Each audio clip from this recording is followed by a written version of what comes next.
台语文千万字，大家要跟大家做伙来捌一日。今仔新闻讲，拍咧困可能引起腰酸背痛。今仔日要甲大家小解这一日，咱做伙来看到这日读做背保卫背第7条。另外，还有一个音读做背。背本地意思是讲较接听，混看来讲，就是咧人的后壁，咱讲背后。另外，还有违反，咱讲会到做袂到，就是背信。另外，还有甲册内容记起来，咱讲背册。较早音调若走去，古早人讲是音背去。带大家做过来小解这两个词。头一个读做反背，代表违背、辜负、反叛、背叛的意思。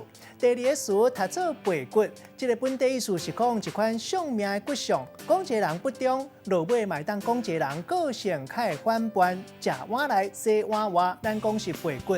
颠倒变的词就是死忠，咱用一句话来举例，甲这两个词夹做伙。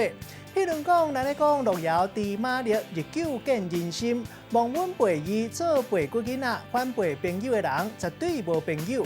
今仔日小解这一日读做陪，另外一个音读做背，提供给观众朋友来参考。